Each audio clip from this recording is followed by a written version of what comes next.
एक तरफा प्यार की कहानी। एक गांव में एक सोहेल नाम का लड़का रहता था। सोहेल की उम्र लगभग 18 साल हो रही थी। वह कॉलेज में ग्रेजुएशन यानी कि स्नातक की पढ़ाई कर रहे थे।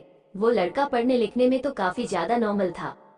मतलब कि पढ़ाई लिखाई के मामले में वो लड़का ना तो ज्यादा तेज था और ना ही ज्यादा खराब था। उसका रोल नंबर अपनी कक्षा में हमेशा 3 या 4 नंबर पर होता था।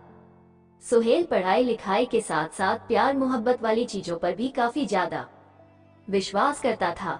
सोहेल चाहता था कि वो अपनी पूरी जिंदगी में किसी न किसी लड़की से प्यार करके ही शादी करेगा। जयपुर शुरुआत में ग्रेजुएशन में पढ़ाई कर रहा था तो प्रथम सेमेस्टर में उसे किसी प्रकार की कोई प्यार करने की हिम्मत नहीं लगी थी। लेकिन जैसे ही वो दूसरे सेमेस्टर में जाते हैं उसे एक लड़की में काफी ज्यादा सुंदरता देखने लगती है। लेकिन वो लड़की क्लास में हमेशा प्रथम नंबर पर आती थी। इसका मतलब है कि वह लड़की जिसका नाम नेहा थी यहाँ हमेशा क्लास में प्रथम आती थी और पढ़ाई लिखाई करने में सोहेल से भी काफी ज्यादा आगे थी। पहले तो सोहेल अपने कॉलेज पर भी दिन नहीं जाया करता था, लेकिन जब से वो उस लड़की मुझको की नेहा को देखा था तो वह कॉलेज पर प्रतिदिन जाने के लिए बेबस हो गया था। उसी लड़की से एक तरफा प्यार होने के कारण सोहेल कॉलेज प्रतिदिन और लगातार जाया करता था, जिससे कि उसकी पढ़ाई अच्छी होने लगी थी। अब उसे और भी अच्छी तरह से समझ आने लगा था, क्योंकि अपने प्यार के सामने बेइज्जती होने के डर से वो सभी डांस और सभी लिखने वाली चीजें सबसे पहले ही कर लिया करते था। नेहा जिस तरह सेमेस्टर में फर्स्ट आते थे ठीक उसी तरह सोहेल भी सोच रहा था कि अगर मैं भी पढ़ने लिखने में काफी तेज तर्रार बन जाऊंगा तो हो सकता है नेहा मुझे पसंद करने लगेगी। लेकिन ये बात तो अलग है, सोहेल तो पहले से ही नेहा को मन ही मन पसंद करने लगा था। अब तो नेहा को ही बार बार देखने का मन करता था सोहेल को। आपको बता दें कि सोहेल हमेशा उसे टेबल में बैठा करता था जिसके सामने नेहा बैठा करती है। अब धीरे धीरे दोनों में काफी ज्यादा बातचीत में होने लगी थी, क्योंकि प्रतिदिन कॉलेज जाने के कारण उसे रोजाना कॉलेज जाने वाले लड़कियों लड़के से काफी ज्यादा मिलजुल तथा पहचान हो गया था। नेहा भी थोड़ा बहुत उससे बात किया करते थे, लेकिन नेहा का इरादा प्यार करने का बिल्कुल भी नहीं था। लेकिन समझ में नहीं होना अपने मन में खेतरी बना रहा था कि वो नेहा से ही प्यार करता है और उसी से शादी करेगा। आपको बता देगी जिंदगी आगे जैसी जैसी गुजर रही थी, सेमेस्टर में पढ़ाई जैसे हो जाओगे गुजर रही थी, वैसे वैसे आप सोहेल को नेहा से बिछड़ने का दर्द भी मिलने ही वाला था। क्योंकि सुबह नेहा से एक तरफा प्यार किया करता था, इसलिए मैं नेहा को सोहेल के प्यार के बारे में कुछ जानकारी भी नहीं थी। धीरे धीरे नेहा और सोहेल तथा सेमेस्टर के सभी लोग अंतिम सेमेस्टर मतलब कि 6 सेमेस्टर में पहुंच गए थे। अंतिम एग्जाम होने वाली थी और सोहेल को काफी ज्यादा दर्द महसूस होने लगा था नेहा से बिछड़ने का। अब तो धीरे धीरे सोहेल का मन में बिल्कुल भी नहीं लगने लगा था, क्योंकि वो नेहा से बिल्कुल भी किसी भी हालत में बिछड़ने के लिए नहीं सोच रहा था। आपको बता देगी सोहेल धीरे धीरे अब तो रोने का जैसा हालत बना लिया था, क्योंकि अब तो उन्हें ये भी लग रहा था कि महज कुछ दिनों की बात है, कॉलेज बंद हो जाएंगे, सभी की छुट्टियां हो जाएगी। फिर अब कौन कॉलेज में नामांकन कराएगा, तो सभी लोग अपने अपने घर जाकर अपने अपने शहर में ही पढ़ाई करने वाले थे। ऐसे में सोहेल काफी ज्यादा दुखी रहने लगा था। एक दिन जब सेमेस्टर 6 का आखिरी एग्जाम चल रहा था, तुम सभी लोगों को एक दूसरे से बिछड़ने का वक्त आने ही वाला था।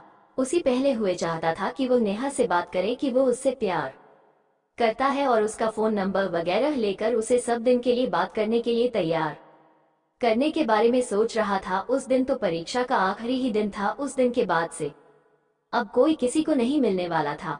जैसे ही सभी लोग अपने अपने घर जाने लगे थे तो सुमेर का घर काफी ज्यादा दूर था और नेहा का घर भी काफी ज्यादा दूर था। परीक्षा खत्म होते ही सभी लोग अपने अपने घर की तरफ चल पड़े थे। साथ साथ नेहा और सोहेल भी अपने घर की तरफ चल पड़े थे।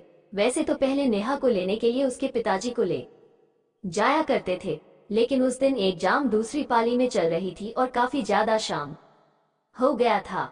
हो सकता है नेहा के पापा को किसी तरह का कोई काम हो और से लेने के लिए नहीं आया था। नेहा को इस बात की जानकारी बिल्कुल भी पहले से ही थी, इसलिए वो अपने घर जाने के लिए बस तथा ट्रेन का बारे में पता करने के लिए स्टेशन तथा स्टेशन के बगल में बस अड्डे पर पहुंचने लगी थी। लेकिन सोहेल हमेशा से ही ट्रेन के माध्यम से ही अपना घर जाया करता था, क्योंकि कॉलेज से महज 3 स्टेशन ही होते थे उन्हें घर जाने के लिए, क्योंकि सोहेल का घर और कॉलेज मात्र 15 किलोमीटर की दूरी पर ही थी। लेकिन हम बस तथा ऑटो में किराया ज्यादा होने के कारण वो हमेशा ट्रेन से ही सफर किया करता था।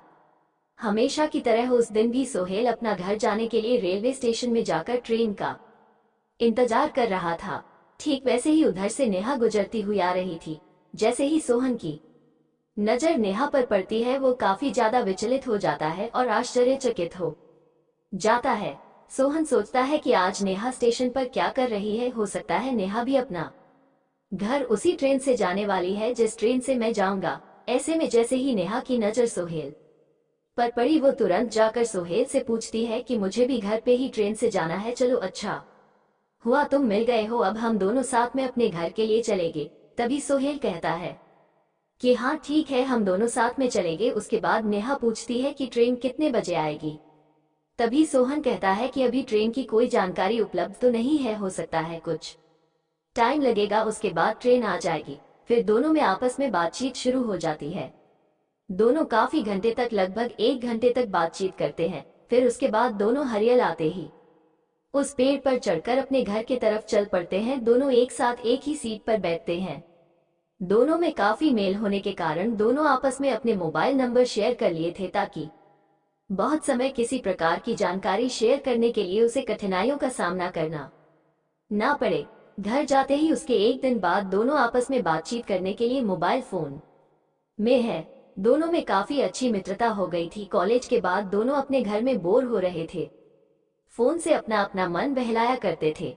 ऐसे में धीरे धीरे दोनों में काफी जगह प्यार हो गया था और सोहेल को अब तो उसके सपने वाली जिंदगी मिलने ही वाली थी, क्योंकि सोहेल के मन में जो चल रहा था उसका एक तरफा प्यार जो उसके मन में चल रहा था वह पूरा ही होने वाला था। बात करते करते करीब 1 साल बीत जाने के बाद दोनों में काफी ज्यादा प्यार हो गया था। वह शादी करने के लिए राजी हो गई थी। तभी दोनों के घर वाले एक दूसरे से मिलते हैं और शादी के बाद करते हैं। फिर शादी कर दोनों नेहा तथा सोहेल एक साथ खुश रहने लगते हैं।